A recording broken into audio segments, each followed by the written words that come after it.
are going to share experiences, do meditation, and get to know each other better.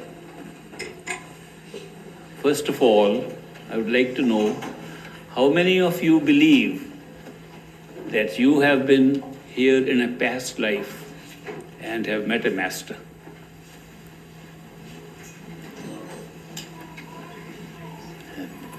There are lots of people like that.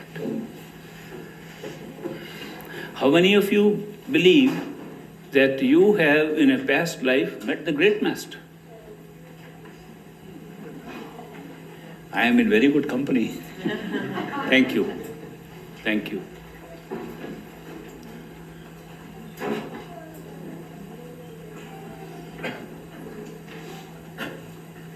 Today is the 23rd anniversary of initiation of the first person that Great Master directed me to initiate in this country. And that person happens to be here. That person knew me in her past life and my present life. That's a good link. And therefore, when she saw me, when she was just a teenager, she almost recognized me at that time, and I recognized her. That's a very amazing thing. It happened. There was a huge gap of several years before the second person was initiated by me under direction of Great Master. I would like to introduce that person to you, who was an important Bibi who took care of Great Master in a past life, and she happens to be here in a new American body, and her name is Michelle Thompson, sitting right here. Please show your face, get up, please.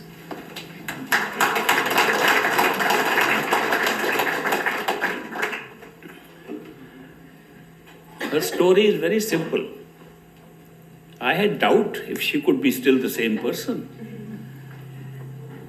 though I felt that she looks very familiar, her behavior is familiar. But the old Bibi, who was in the Dera with the Great Master,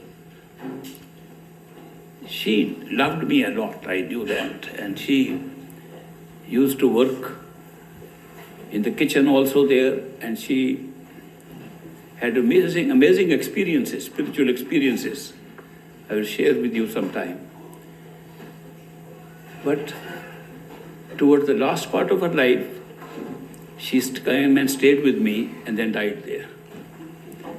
Before that, she was up in a hill station called Shimla in India.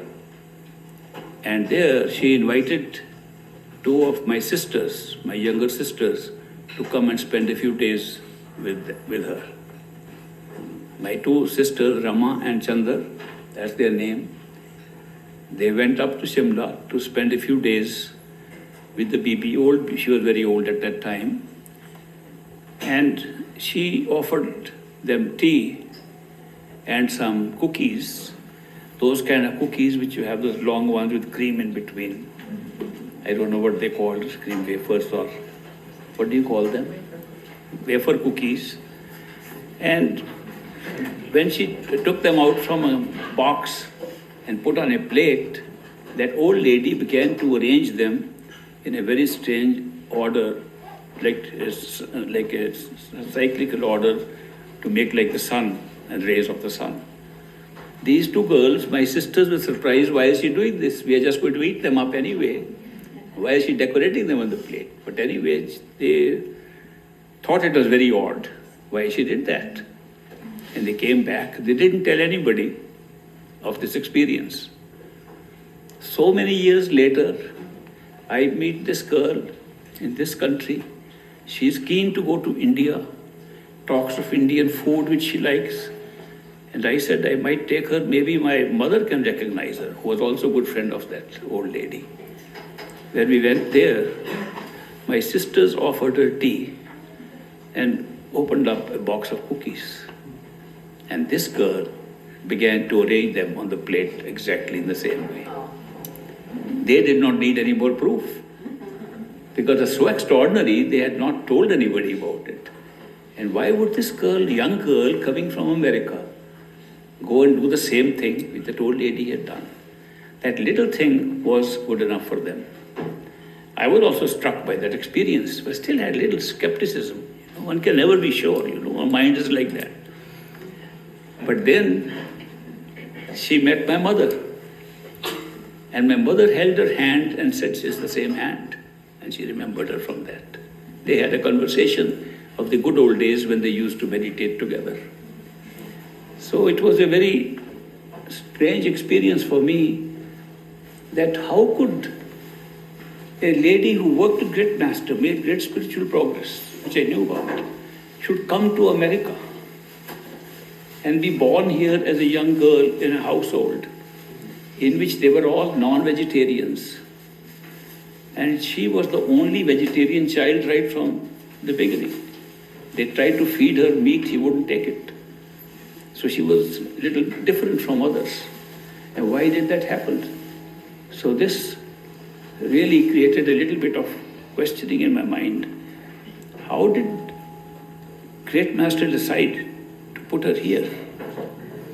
Then I realized that she herself wanted to come. She herself decided she need not have come. She need not have been reborn.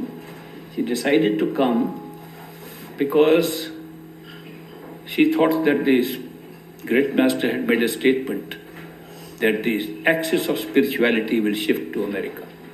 And one day there will be more spiritual masters, more spiritual growth in the United States of America than anywhere else in the world. He made these statements more than 60, 70 years ago. And he repeated them in several letters he wrote to American disciples of his. Indeed, I came to this country mainly for that reason, that the Great Master said that the spirituality is going to move to this country. I better go quickly and get a ringside seat to see the show. And that's why I'm here. But the fact she wanted to come because of the axis of spirituality changing here brought her here. But I said, how did Great Master decide where she should be born? Why should she be born in a household where people, although interested in spiritual disciplines, were not vegetarian, were not following the kind of lifestyle that this Bibi had followed and was following even in the new birth here. And then I realized that the Great Master went to an engineering college. He did not know many Western names. As a human being, he studied in college, became an engineer. But he went to study in an engineering college called the Thompson Engineering College in Roorkee in India. He knew the word Thompson. I thought that must be the reason. She was born in Thompson family. So some things are sometimes looks bizarre that such things can happen. But things do happen, and since so many of you raised hands, I thought you would like to hear the story. And I know that many of you I had known earlier, and not only this girl. And therefore it's a great joy to reconnect with you once again.